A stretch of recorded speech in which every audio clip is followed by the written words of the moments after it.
Class में आप सभी का स्वागत है। कैसे हैं आप सभी? अच्छे हैं ना?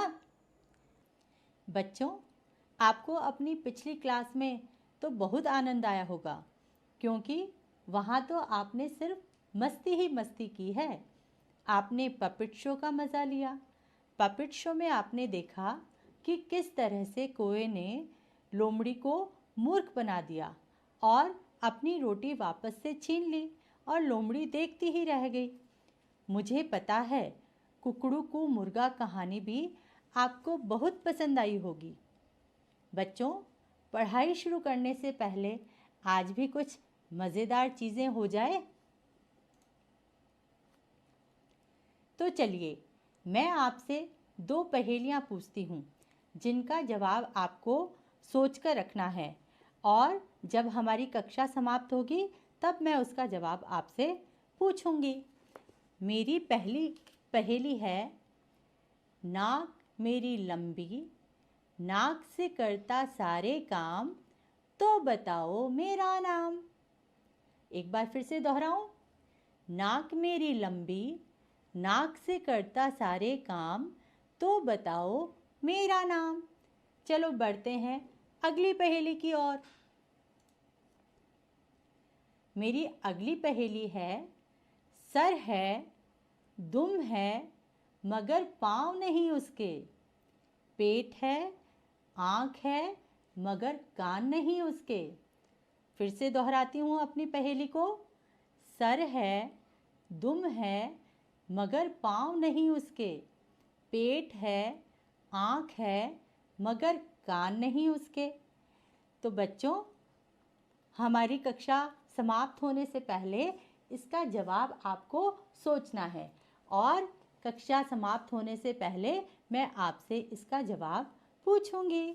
तो चलिए बढ़ते हैं अपने पाठ की ओर, जिसका नाम है बंटी बदल गया। क्या नाम है जिसका? बंटी बदल गया। बच्चों, पाठ के बारे में जानने से पहले मैं आपसे कुछ प्रश्न पूछना चाहती हूँ और मुझे विश्वास है कि उन प्रश्नों का आप सभी सही सही जवाब देंगे ना? तो तैयार हैं आप सभी प्रश्नों के जवाब देने के लिए? अच्छा बच्चों, मुझे बताइए कि क्या आप सवेरे जल्दी उठते हैं या सूरज के सिर पर आ जाने के बाद उठते हैं? बताइए बताइए। आप में से कुछ बच्चे अभी भी देर से उठते हैं। बच्चों, सवेरे जल्दी उठने से सारा दिन शरीर में स्फूर्ति बनी रहती है, ताजगी रहती है। तो जो बच्चे देर से उठते हैं वे भी आज से जल्दी उठने की कोशिश करेंगे, ताकि उनके शरीर में भी दिन भर स्फूर्ति बनी रहे और वे भी अपने आप को तरोताज़ा महसूस करें। तो बढ़ें मेरे अगले प्रश्न की ओर। अच्छा बच्चे, सवेरे विद्यालय जाने के लिए क्या आप स्वयं तैयार होते हैं या आपकी मम्मी आपको तैयार करती है? अरे अरे, ये क्या? अब तो आप कक्षा 2 में आ चुके हैं और आपको स्वयं तैयार होने की आदत डालनी चाहिए। हाँ, कभी कभी माँ की मदद की ज़रूरत हो तो ज़रूर ले सकते हैं। बच्चों, अगली बार मैं यह प्रश्न फिर पूछूंगी और मुझे इसका जवाब हाँ में ही मिलना चाहिए कि हाँ अध्यापिका जी, हम विद्यालय जाने के लिए स्वयं ही तैयार होते हैं और अपने छोटे छोटे काम भी स्वयं करते हैं। तो चलिए बढ़ते हैं मेरे अगले प्रश्न की ओर। मेरा अगला प्रश्न है कि क्या आप विद्यालय समय पर पहुंचते हैं? यदि आप सवेरे समय पर उठते होंगे तो आप समय पर विद्यालय भी पहुंच पाते होंगे, वरना तो देर ही होती होगी और देर होने पर स्कूल बस भी छूट जाती होगी। होता होगा ना ऐसा कभी? जब ऐसा होता है तो कितनी मुश्किल होती होगी। जब स्कूल बस छूट जाती है तो आपको कैसा लगता है? मुश्किल भी होती होगी। फिर मम्मी पापा को आपको स्कूल छोड़ने जाना होता होगा या फिर स्कूल की छुट्टी। तो स्कूल बस छूट जाने पर आपको अच्छा लगता है या बुरा? किन्हीं बच्चों को लगता होगा कि छुट्टी हो गई तो हम घर पर मस्ती करेंगे। लेकिन बच्चों, जब स्कूल बस छूट जाती है या हम स्कूल नहीं जा पाते तो स्कूल में पढ़ाई हुई चीज़ों को हम कैसे समझ पाएंगे? जब हम अगले दिन स्कूल जाएंगे तो बच्चे आगे निकल चुके होंगे। इसलिए हमारी कोशिश रहनी चाहिए कि हम समय पर तैयार हों और समय पर स्कूल जाएं। चलिए बढ़ते हैं मेरे अगले प्रश्न की ओर। मेरा अगला प्रश्न है कि क्या आप अपने सभी सामानों को व्यवस्थित रखते हैं? व्यवस्थित माने जिस सामान की जहाँ जगह है, क्या उस जगह पर आप उस सामान को रखते हैं या अपने सामान को इधर उधर बिखरा हुआ रखते हैं? यदि आप बिखरा हुआ रखते हैं तो ये तो अच्छी आदत नहीं। तो आपको अपने सामान को कैसे रखना चाहिए? व्यवस्थित रखना चाहिए। देखिए इस चित्र को। इस चित्र में सारा सामान बिल्कुल व्यवस्थित है और सामान व्यवस्थित रखा होने से हमें यह कमरा कितना सुंदर लग रहा है। तो चलिए बच्चों, मैंने अपने सारे प्रश्न आपसे पूछ लिए। अब बढ़ते हैं अपने अध्याय की ओर, अपने पाठ की ओर, जो है बंटी बदल गया। पाठ की कहानी जानने से पहले हम उसके चित्रों के बारे में जानते हैं। बच्चों, आपने पिछली कक्षा में चित्र वर्णन के बारे में सीखा और चित्र वर्णन के बारे में जाना कि किन बिंदुओं के आधार पर हम किसी भी चित्र का वर्णन करते हैं। चलिए चित्र वर्णन करने से पहले हम इन बिंदुओं को वापस से दोहरा लेते हैं। तो हमारे चित्र वर्णन का पहला बिंदु है कि जब हम किसी भी चित्र का वर्णन कर रहे हैं तो हमें उस चित्र को गौर से देखना है और बताना है कि वह चित्र कहाँ का है और कब का है। अगला बिंदु है, चित्र में हमें कौन कौन दिखाई दे रहा है। हमारा तीसरा बिंदु है कि चित्र में जो हमें दिखाई दे रहे हैं वे सभी क्या कर रहे हैं और उन सभी के चेहरों के भाव कैसे हैं और ऐसे भाव होने के क्या कारण हो सकते हैं या ऐसे भाव क्यों हैं।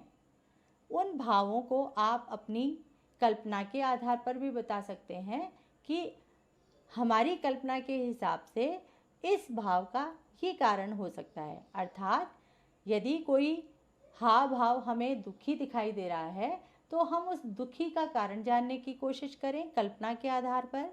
यदि हाव भाव हमें खुशी के दिखाई दे रहे हैं तो अपनी कल्पना के आधार पर हम उसकी खुशी के कारण को बताएं। अगला बिंदु है वेशभूषा या पहनावा कैसा है और अंतिम बिंदु है यह चित्र आपको कैसा लगा। तो चलिए हमने चित्र वर्णन के बिंदुओं को दोहरा लिया है और अब अपने पाठ के चित्र की ओर बढ़ते हैं और इन बिंदुओं के आधार पर चित्र का वर्णन करते हैं। तो चलें पाठ के चित्र की ओर।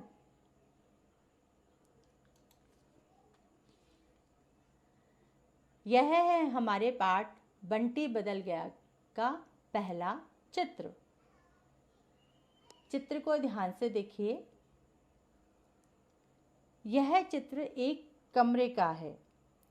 कमरे में बहुत सारी वस्तुएं बिखरी हुई हैं। यहाँ पर दो बच्चे और एक महिला अर्थात एक औरत है। यह महिला बच्चे को तैयार कर रही है। एक बच्चा दरवाजे पर अपने मित्र का इंतज़ार कर रहा है।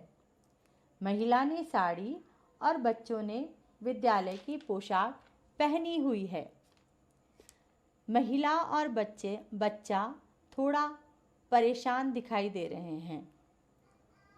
तो बच्चों, हमने दिए गए बिंदुओं के आधार पर इसका वर्णन किया और अब बढ़ते हैं अपने अगले चित्र की ओर। तो बच्चों, अगले चित्र को भी पहले गौर से देखेंगे। यह चित्र एक कक्षा का प्रतीत होता है। चित्र में कुछ विद्यार्थी और एक अध्यापिका दिखाई दे रही है। कुछ बच्चे बैठे हुए हैं और 2 बच्चे खड़े हुए हैं। इनमें से एक बच्चा अपनी अध्यापिका से कुछ बात कर रहा है। सभी बैठे हुए विद्यार्थियों ने अपनी पुस्तकें खोल रखी हैं और वे सब अपना पाठ समझ रहे हैं। विद्यार्थी विद्यालय की पोशाक में हैं, अर्थात विद्यालय के गणवेश में हैं। अध्यापिका जी ने भी लाल रंग की पोशाक पहन रखी है। ऐसा लगता है वह उन दोनों बच्चों को कुछ समझा रही हैं। दीवार पर एक कांच की खिड़की है और वह अभी बंद है। तो बच्चों, आज हमने पाठ 3 बंटी बदल गया के 2 चित्रों का वर्णन किया। अब हम अपनी अगली कक्षा में मिलेंगे, लेकिन तब तक आपको दिए गए बिंदुओं के आधार पर इस चित्र का वर्णन करना है और वह वर्णन करते हुए आपको अपनी रफ नोटबुक में लिखना है। बच्चों, मैंने आपसे कहा था ना कि कक्षा समाप्त होने पर मैं आपसे दोनों पहेलियों का जवाब पूछूंगी। तो आपको समझ आया कि दोनों पहेलियों का क्या जवाब है? चलो दोहराती हूँ मेरी पहली पहेली। नाक मेरी लंबी, नाक से करता सारे काम, तो बताओ मेरा नाम। क्या आपने सोचा था कि इसका जवाब हाथी है? मेरी दूसरी पहेली थी, सर है, दुम है, मगर पाँव नहीं उसके, पेट है, आँख है, मगर कान नहीं उसके। तो क्या आपने इसका जवाब सोचा कि क्या होगा? इसका जवाब है बच्चों सांप। अपने जवाबों को मेरे सही जवाब से मिलाओ। क्या आप सही थे? यदि आप सही थे तो बहुत अच्छे, शाबाश। अब मिलते हैं अपनी अगली कक्षा में। तब तक मेरा इंतज़ार कीजिए। Bye bye.